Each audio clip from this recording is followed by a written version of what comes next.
మన్మోహన్ సింగ్ అంతిమయాత్ర నిగంబోధ్ ఘాటుకు కొద్దిసేపటి క్రితమే చేరుకుంది. ఇక ఏఐసిసి కార్యాలయం నుంచి నిగంబోధ్ వరకు దాదాపు అరగంటకు పైగా అంతిమయాత్ర కొనసాగింది. అంతిమయాత్ర వాహనంలోనే ఘాటు వరకు రాహుల్ కూడా వచ్చారు. అంతిమయాత్రలో ఖర్గే, రేవంత్, అలాగే సిద్ధరామయ్య, ఇతర కాంగ్రెస్ ముఖ్య నేతలు కూడా అంతిమయాత్రలో పాల్గొన్నారు. ఇక కాసేపట్లో ప్రభుత్వ లాంఛనాలతో మాజీ ప్రధాని మన్మోహన్ సింగ్ అంత్యక్రియలు కొనసాగుతాయి.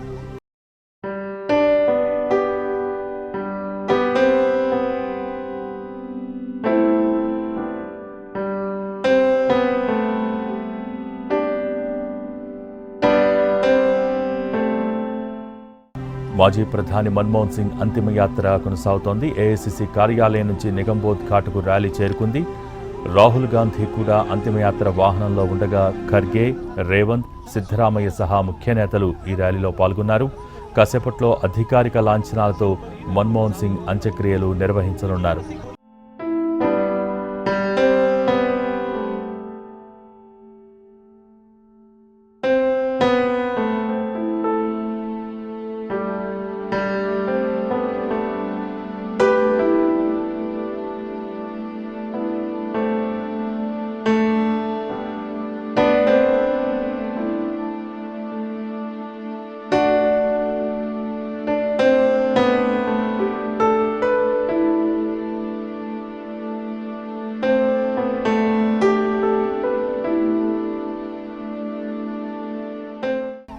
మన్మోహన్ది చాలా సాధారణ జీవన శైలి, కానీ విధాన నిర్ణయాలలో మాత్రం దూకుడు ప్రదర్శిస్తూ ఉంటారు.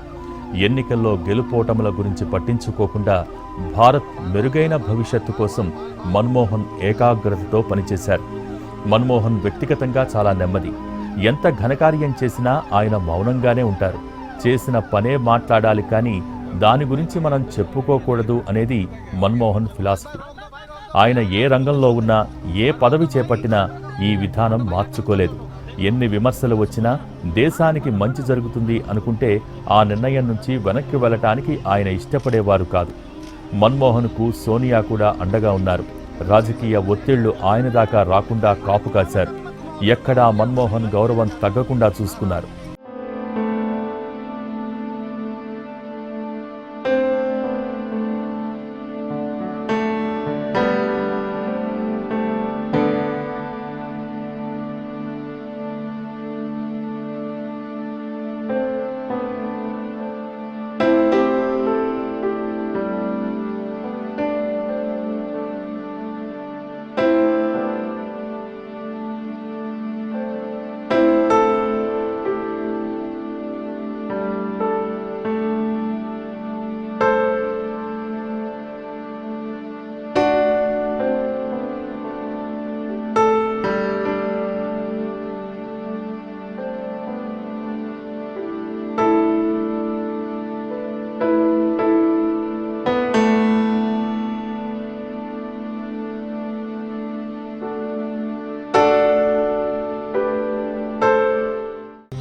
మన్మోహన్ చాలా దూరదృష్టితో సంస్కరణలు అమలు చేశారు.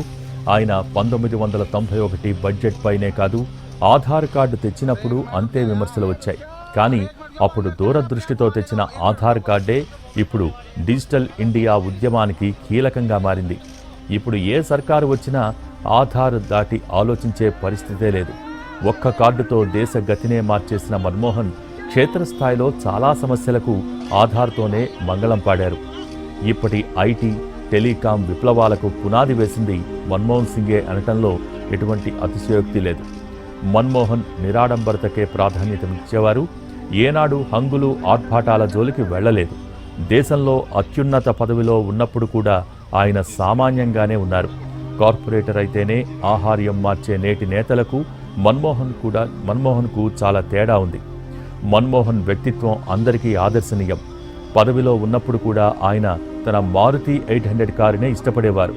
అదే తనకు సౌకర్యంగా ఉంటుందని తన సిబ్బందితో చెప్పేవారు.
ఇప్పుడు ఎక్కడ ఎన్నికలు జరిగినా ఉద్యోగాల కల్పన, ఆర్థిక వృద్ధి గురించి మాట్లాడకుండా కుదరదు.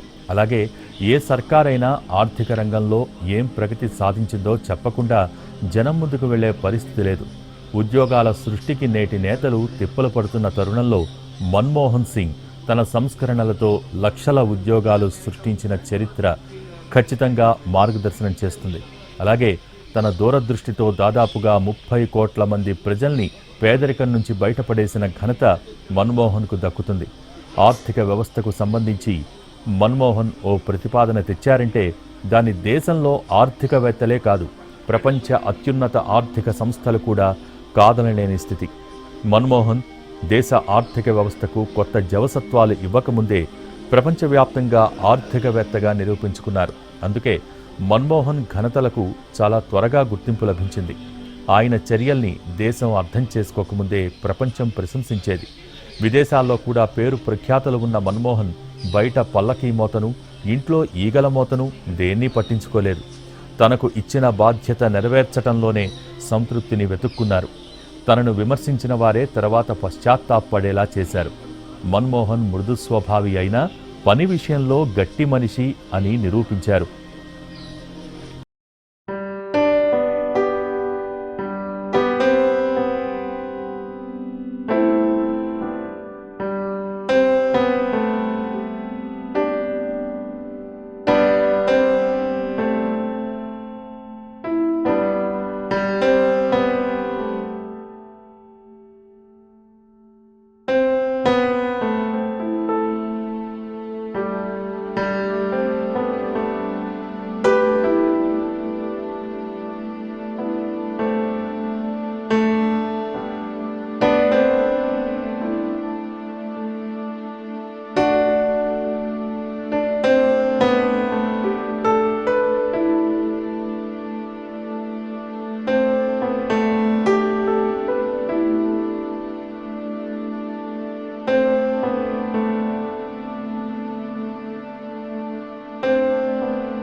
దేశ ఆర్థిక రథాన్ని పరుగులు పెట్టించిన మన్మోహన్ తను సంపాదించిన డబ్బును సంప్రదాయ పద్ధతుల్లోనే పొదుపు చేశారు.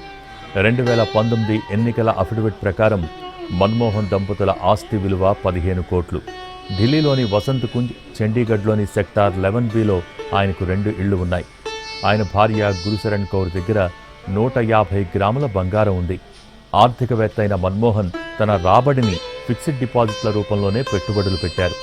12 లక్షలను పోస్టాఫీస్ జాతీయ పొదుపు పథకాల్లో పెట్టారు. చాలా క్రమశిక్షణతో తమ ఫిక్స్డ్ డిపాజిట్లను ప్లాన్ చేశారు.